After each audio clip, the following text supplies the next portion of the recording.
Alright, so here at 11.6, we're going to look at phase diagrams. Now, phase diagrams are similar to those heating curves, but they're not the exact same thing. They do not have the exact same x and y axes as each other. So let's look at a phase diagram. So underneath the little heading here, here's what you want to put about what they are. Okay, they summarize conditions for a state to exist, and it's in graphic form, meaning it's a graph. Okay, it's a diagram. All right, and these are when we look at pressure versus temperature, and pressure was not anywhere in those heating curves. That was kind of like temperature and time, or temperature and energy. These are pressure and temperature. Okay, so here we go. Okay, these diagrams show three important curves where each represents the conditions of temperature and pressure at which the various phases can coexist in equilibrium.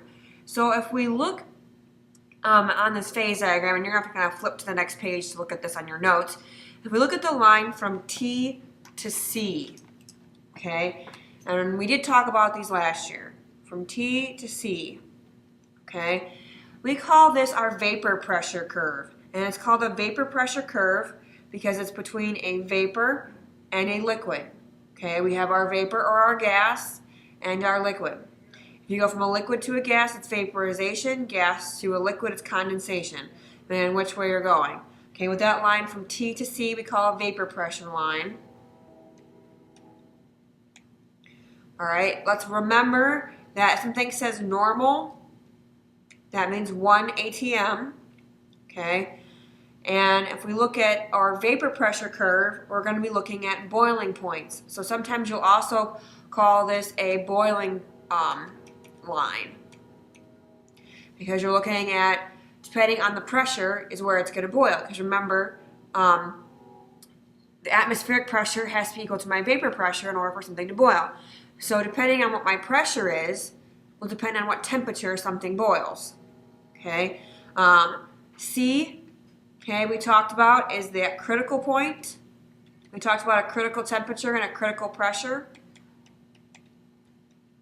All right, this is where your liquid and gas are pretty much the same thing. We have what's called a supercritical fluid. It's so much pressure, so much temperature. They have so much energy. They're so close together, you can't tell one from the other. So a liquid or a gas, they are indistinguishable. You cannot tell them apart at all. Okay, so that's kind of this green T to C line. Okay, if we look at our solid gas line, all right, so on our phase diagram here, that means we are looking at subliming.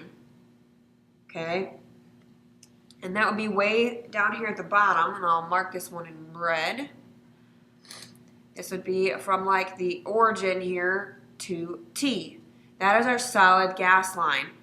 So if you're going from a solid to a gas, you're subliming. You're skipping your liquid phase. If you're going from a gas to a solid, that's deposition. Remember, think about like you have little gas particles in the air. Okay, they hit a very cold windshield. They deposit frost. That's deposition. Okay, so that solid gas line, that is where you have a solid subliming, or you have your gas depositing, depending on which direction you're going here. All right, now we have a solid liquid line. So we look back on this phase diagram again. Okay, we'll do this one in blue. This would be this third line here, okay, between a solid and a liquid. You go one direction from a solid to a liquid, you're melting. Another direction, liquid to solid, you're freezing. Okay, we call these melting lines or freezing lines, okay, because based on your temperature or pressure, you're going to have a different melting point or freezing point. Okay, these slope to the right. All right, because as your pressure increases, your solid is denser. So that means that higher temperatures are needed to melt a more compact solid.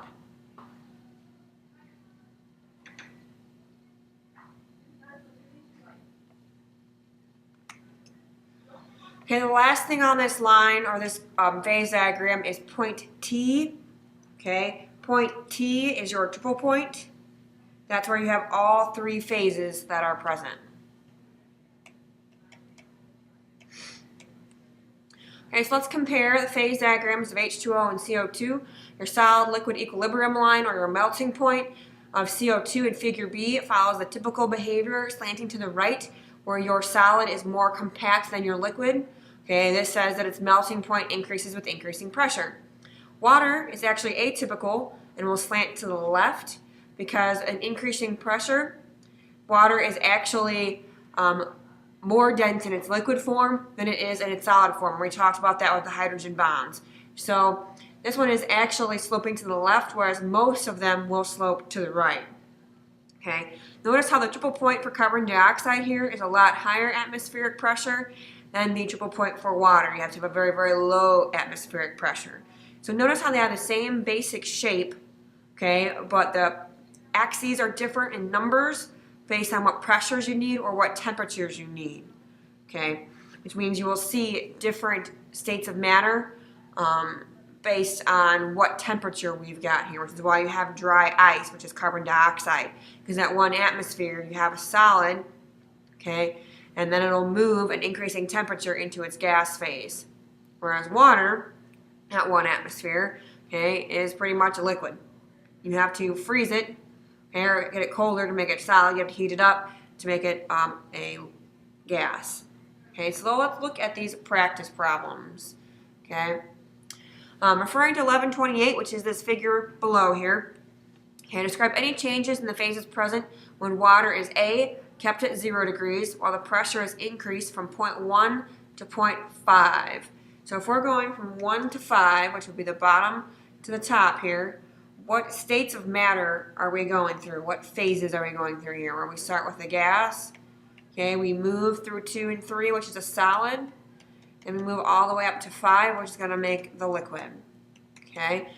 Now if I keep it at 1 atmosphere, while our temperature is increased from 0.6, and we go all the way through 7 to 8 to 9, okay, now we're looking at starting with a solid, moving through the solid to a liquid, moving through the liquid to a gas. Okay, a second problem. Okay, it says describe what happens when the following changes are made in carbon dioxide. So we're going to have to look back up towards the top of your notes, the middle of your notes, and we're going to look at CO2. Okay, so when we look at CO2, which is the one on the right here, we're going to look at the pressure increasing from 1 to 60 atm at a constant temperature of negative 60 degrees Celsius, which would be somewhere in here. So I'm at negative 60, and we're going to go from 1 atmosphere, okay, which is going to be about here, through 60 atmospheres. So we're going to start as a gas, and we're going to move straight through to a solid. So we're just going gas to solid. Okay. Now on letter B, it says from negative 60 to negative 20 at a pressure of 60. So I keep a pressure of about 60, we'll say is up here somewhere. Okay, and I'm going to go from negative 60, which is going to be right around here. I'm going to go from negative 60 to negative 20. So we're going to go from a solid in here somewhere to a liquid. So we're going to go solid to liquid.